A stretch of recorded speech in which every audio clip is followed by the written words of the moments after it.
40 ans, après ce message que chacun doit pouvoir se prendre en charge. Ça veut dire que sur le plan économique, il faut tous l'indépendance économique du Soba congolais. Zamba pesa qui est maillé en 60, à Salaki formation de droit. Mindele tang baye na mboka na biso, tang baye ko yiba biso mboka, bayi fananga bayi biso mboka, mais il faut qu'on s'entende avec eux. Baye biso bakoko, bayi biso biloko nyonso et tout ça, mais il y a ça les formations et ils connaissaient le droit. À l'OBI, on peut avoir toutes les indépendances, mais si on n'a pas l'indépendance économique, ça n'ira pas. Et Lelo, après 40 ans où il nous a dit ça, où il a essayé de mettre en place une politique démocratique où on pouvait gérer nous-mêmes notre pays, eh ben, ça ne s'est pas encore réalisé. Jusqu'aujourd'hui, le Congo est mort. Notre président Étienne Tshisekedi, depuis 2019, il se bat, pas avec les étrangers, mais avec les Congolais, avec son ministère, avec les gens qui travaillent avec lui, avec ceux qui collaborent avec lui, pour se dire que dans un état de droit, les gens qui dirigent, ils doivent avoir conscience que chacun a la responsabilité de bien faire ce qu'il a à faire. Et on lui met des entourloupettes. Et dans son parti, même on a vu maintenant avec Kabound, il a mis des entourloupettes et il croyait que le parti allait tomber. Et ça ne va pas tomber ce pouvoir. Parce que c'est Dieu qui permet aux Congolais d'avoir conscience qu'une nation, elle est choisie par le Créateur. Et toutes les nations qui existent sur cette terre, c'est Dieu qui les connaît tous. Et chaque personne qui compose cette nation, c'est le Créateur qui sait qui ils sont. Alors tous ces gens qui veulent travailler contre le Congo, que ça fait 40 ans que notre président Étienne Tshisekedi, parce qu'il a été président, même si on n'a pas voulu, et que son fils qui est le vrai président, que tous ceux qui disent qu'il n'est pas président, ils se trompent. Il est président et élu par la population. Donc, la population congolaise, on l'a élu pour qu'il puisse travailler en tant que président. Ça fait 3 ans que je suis ici. On ne le permet même pas de faire son travail. Alors on dira après qu'il n'a pas bien fait son travail. Lui, il fait comme il le peut. Il est conscient qu'être président, c'est être au service des gens, au service de la population. Tous ces collaborateurs qui veulent travailler en ayant conscience, comme leur président, que le travail qu'ils font, c'est pour être au service des Congolais, ça va aller. Mais tous les autres qui veulent travailler, comme ceux qui veulent voler tous les apports, tous les avoirs du Congolais, pour mettre le Congolais vraiment plus bas que bas, ils ne vont pas réussir. Le Congo, aujourd'hui, l'Afrique, aujourd'hui, le monde entier, aujourd'hui, a conscience qu'il y a 2 sortes de gens. Ceux qui vivent avec le cœur d'épauler son prochain, ça, ce sont les gens qui ont conscience que le monde nous appartient pour s'entretenir, se soutenir, s'aider les uns les autres. Et les autres qui ne veulent pas avoir conscience de ça, qui tournent le dos à cette conscience du Créateur qui dit « Prends soin de ton prochain, aide-le parce que c'est aider toi-même », eh bien, tous ces gens-là, ils n'arriveront pas à déstructurer notre pays. Et ils sont en train d'essayer parce qu'ils sont encore l'ancienne considération. Ça fait 40 ans qu'on essaye de vivre dans ce pays une croissance individuelle où chacun peut chaque jour sortir de chez lui, aller vaquer à ses responsabilités pour pouvoir apporter le pain quotidien à la maison. Les gens essayent de faire ça depuis 40 ans et on leur met des bâtons dans les roues. Vous vous rendez compte? Les Congolais n'ont même pas un salaire. Ils ont des compensations, ils ont des primes et des machins comme ça. Tout est dans la confusion. On met du temps pour comprendre ce qui se passe ici. Mais nous avons été préparés par l'esprit d'Étienne Tshisekedi. Il nous avait prévenus qu'il y aura autour de nous des gens qui viendront s'accaparer de notre pays, qui viendront empêcher que nous puissions aller de l'avant, mais on doit se prendre en charge. Le Congolais doit se prendre en charge tout seul. Et une fois qu'il a eu conscience qu'il peut se prendre en charge tout seul, il va se faire aider des autres pays environnants et puis des autres pays qui sont au-delà. Donc, pour rester dans cet esprit des 40 ans que vous m'avez demandé, c'est 40 ans de détresse, 40 ans de souffrance, 40 ans d'une vision de quelqu'un qui a dit « Laissez que mon peuple prenne l'économie, l'indépendance économique. » Jusqu'aujourd'hui, il est temps qu'on puisse arriver à notre indépendance économique. Bon, je voudrais insister sur le fait que quand, dans la maison, le papa et la maman et les enfants sont soutenus et sont aidés par l'État, les choses vont bien. Ça fait 40 ans où le papa et la maman et les enfants du Congo ne sont pas aidés. Ils sont écrasés. Vous vous rendez compte de ce qui se passe dans ce pays? Un pays où ceux qui vous gouvernent vous écrasent. Ça fait 40 ans que les gens sont écrasés et que c'est toujours les mêmes privilégiés les privilégiés qui vont dans le sens d'une certaine catégorie de pensée, soi-disant, je ne sais pas d'où ça vient, cette pensée qui oublie que le Congolais, il a sa propre histoire. Hein. On vient de où? On n'est pas de sauvages. Ici, on est dans le musée. Venez tous visiter le musée.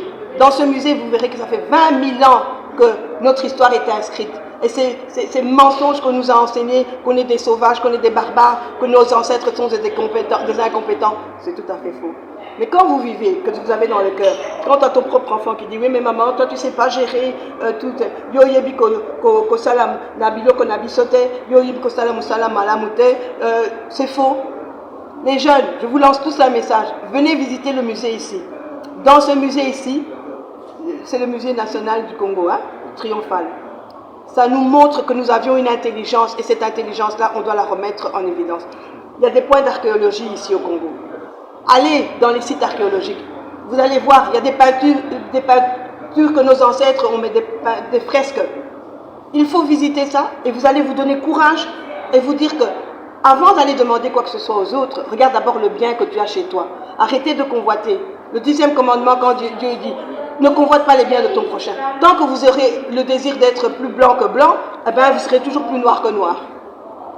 Donc, s'il vous plaît, soyons des gens consciencieux, intelligents, responsables. Ça fait 40 ans. Je viens d'entendre qu'il y avait... une maman m'a témoigné qu'elle était la fille d'un militaire. Je viens d'apprendre que là-bas, dans les camps militaires, c'était tellement bien organisé que quand elle a été en Europe, elle n'a pas vu de changement, tellement que c'était bien. C'était propre. J'ai dit, mais c'est pas possible. Le camp Lufungula, quelque chose comme ça, elle vient de là. Aujourd'hui, vous allez voir là. Elle-même m'a dit, c'est un dépotoir, tellement que c'est sale et tout. Pourtant, j'avais entendu que le président a essayé de mettre de l'eau, a essayé de s'occuper de ses militaires, de la police et tout ça.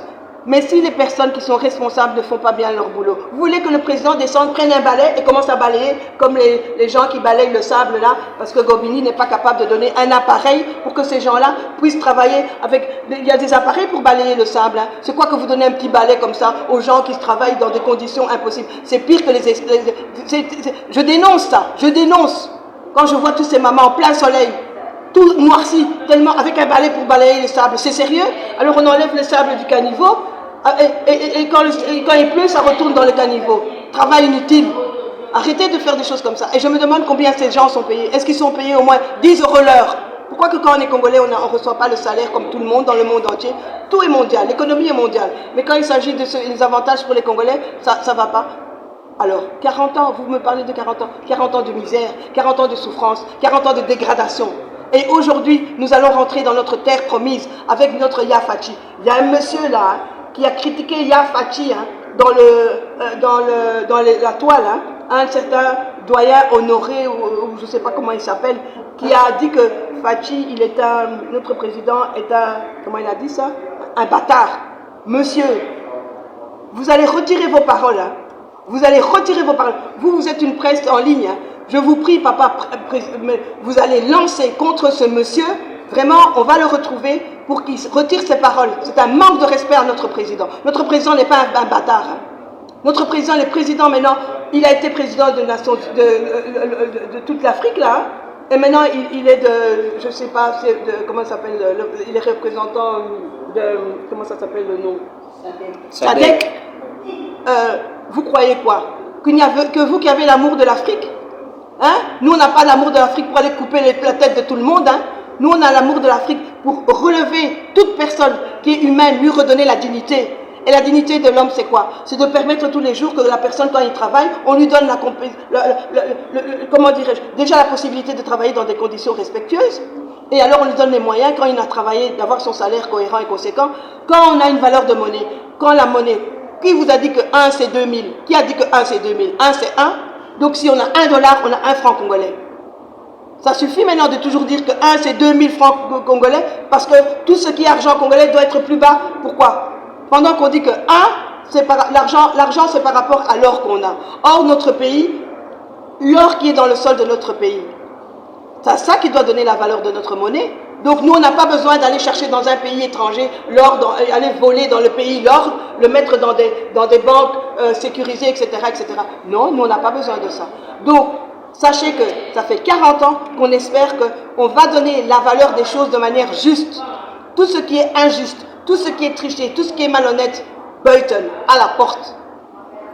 Maintenant, ce qu'on espère, c'est qu'on reste collaborer avec les personnes qui vont dynamiser à ce pays une liberté économique. D'abord, commencer par nous-mêmes.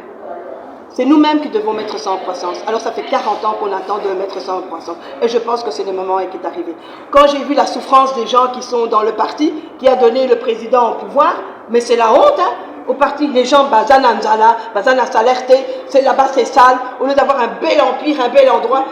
Pourquoi c'est comme ça? Mais parce qu'on les écrase, parce qu'on ne les donne pas la possibilité. Les gens du parti sont super intelligents, sont super compétents. Donc on peut les donner des places dans tout ce Congo. On peut tous les donner des bureaux, ils vont s'asseoir, ils vont très bien gérer. Tous ceux qui ont mis dans les bureaux que je vois et tout ça, qui mettent leurs membres de famille et tout ça, c'est nul comme attitude. Tu peux mettre ton cousin, ton frère, etc. S'il est compétent. Mais ça suffit hein, de faire des choses pour privilégier, comment je vais dire, de manière en manquant d'intelligence. Les Congolais sont des gens très intelligents. Les Congolais sont des entrepreneurs nés. Les Congolais, c'était avant que les Blancs viennent, on était tous un empire ici. On est tous des enfants de rois. Et quand on est tous des enfants de rois, eh ben, on est des dikenek. Tous les Congolais sont des dikenek. Quand vous voyez comment ils traversent dans la rue, vous vous rendez compte que chacun veut être en même temps. La voiture passe, le piéton passe, le taximène passe, ils passent tous en même temps. Ils n'ont pas dans la tête qu'ils doivent laisser le prochain. C'est ça un enfant de roi que tu n'as pas éduqué. Si tu es quelqu'un de chef et que tu n'as pas donné la valeur, que tu n'as pas donné la connaissance, eh ben, tu vas faire que des bêtises. Et voilà ce qui se passe. Alors qu'ils sont tous d'une richesse inouïe, sur un sol qui est riche à tout casser, eh ben, ils souffrent parce qu'ils n'ont pas la sagesse et l'intelligence de voir lui-même que ce que je suis, je dois le mener à bon escient. Alors, je reviens avec ce monsieur-là hein, qui a critiqué mon président qu'il était un bâtard. Monsieur, je suis Moussamba Wakabea, cherchez-moi. Venez me trouver, je vous demande. Si vous êtes un homme, mettez-vous debout, venez me trouver. Je veux vous faire une prise de jiu-jitsu brésilien. Vous allez voir. Comment est-ce que tu peux dire que c'est un bâtard? Mais c'est quelqu'un qui est en train d'essayer d'unir toute personne. Et il ne regarde pas que tu sois congolais. Il ne regarde pas que tu sois Moulouba. Il ne regarde pas que tu sois je ne sais pas quoi. Il regarde seulement que tu es un humain et il trouve qu'il est à ton service. Et c'est un président, vraiment, pourquoi on ne l'aime pas? Mais c'est parce qu'il veut faire du bien. S'il était mauvais, satanabolique et tout ça, mais tout le monde l'applaudirait. Jésus n'a pas été applaudi parce qu'il faisait bien les choses. Donc moi je me soucie pas pour le président ce qu'il fait. Ça va se voir. Est-ce que tu as déjà vu naître un enfant après un jour de vie, quand le papa et la maman viennent de copuler là? Est-ce que le bébé sort tout de suite? Il attend 9 mois. Hein? Ça fait que 3 ans qu'il est là hein, pour remettre en place ce qui a été dégradé depuis 40 ans. Vous comprenez pourquoi c'est dur? C'est pas évident. Moi j'aimerais pas être président du Congo. Oh! Cause à la président, il y a Congo. Pas si à moyen pas si. Parce que bateau, yo bazana yo, bateau bavandi na yo, nde bango wana bazo sala yo mabe. Bateau ozo kanisa ke akosalisa yo, ye mutazo sala yo mabe. Mais Jésus nous a prévenus. Hein. Donc, il y a Fachi, président du Congo. Je vous salue. Avec tout mon amour, avec tout mon cœur. Soyez courageux. Mais c'est difficile. J'avoue que c'est difficile. Je le vois sur le terrain. Ceux qui sont contre vous, ce sont ceux qui ont l'avantage de pouvoir profiter de ce pouvoir en trichant de l'argent et des impôts qui sont volés au Congo. Jusqu'à aujourd'hui, ces personnes-là, ils continuent à agir contre la population. Mais Congolais, lève-toi, ne te laisse pas avoir. Je passe un mot à tous les Congolais. Tous les Congolais. Comme ce monsieur-là qui a dit des bêtises contre le président. Tout ce qu'il a dit n'était pas mauvais. Il y a des bonnes choses qu'il a dit. Il a dit que tout le monde dans toute l'Afrique doit regarder quel est ton ennemi. Quand tu vois un militaire étranger qui fait du mal, il faut les dénoncer. Il faut aller dénoncer aux Nations Unies là-bas. Il y a un bureau où on peut aller dénoncer. Ne fais pas ta loi comme Kabundi a voulu aller lui-même faire la loi. Chacun son boulot. Il y a des hommes de loi. Aujourd'hui, on est en démocratie. Ça veut dire que quand il y a un souci, quand il y a un problème, il y a des gens qui sont là pour gérer ce souci et ce problème.